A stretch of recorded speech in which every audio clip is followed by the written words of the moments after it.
We carry on. Gospel of John, chapter 2. Jesus changes water into wine. On the third day, a wedding took place at Cana in Galilee. Jesus' mother was there, and Jesus and his disciples had also been invited to the wedding. When the wine was gone, Jesus' mother said to him, "They have no more wine." "Woman, why do you involve me?" Jesus replied. "My hour has not yet come." His mother said to the servants, "Do whatever he tells you." Nearby stood 6 stone water jars, the kind used by the Jews for ceremonial washing, each holding from 20 to 30 gallons. Jesus said to the servants, "Fill the jars with water." So they filled them to the brim. Then he told them, "Now draw some out and take it to the master of the banquet."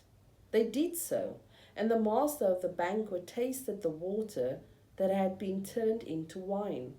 He did not realize where it had come from, though the servants who had drawn the water knew.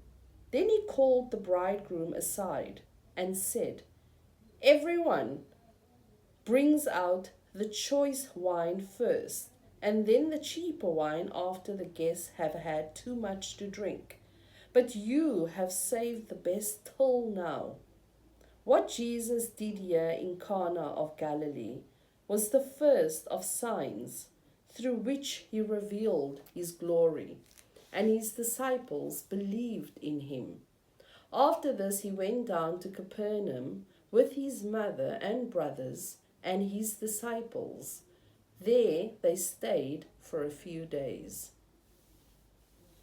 Jesus clears the temple courts. When it was almost time for the Jewish Passover, Jesus went up to Jerusalem.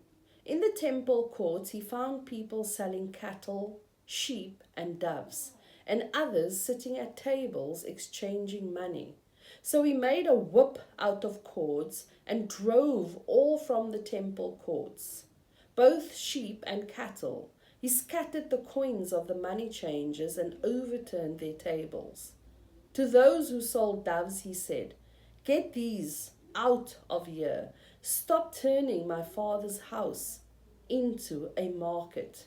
His disciples remembered that it is written, "Zeal for your house will consume me." The Jews then responded to him, "What sign can you show us to prove your authority to do all this?" Jesus answered to them, "Destroy this temple, and I will raise it again in 3 days." They replied, "It has taken 46 years to build this temple, and you are going to raise it in 3 days?" But the temple he had spoken of was his body. After he was raised from the dead, his disciples recalled what he had said. Then they believed the scripture and the words that Jesus had spoken. Now, while he was in Jerusalem at the Passover festival, many people saw the signs he was performing and believed in his name. But Jesus would not entrust himself to them, for he knew all people. He did not need any testimony about mankind, for he knew what was in each person.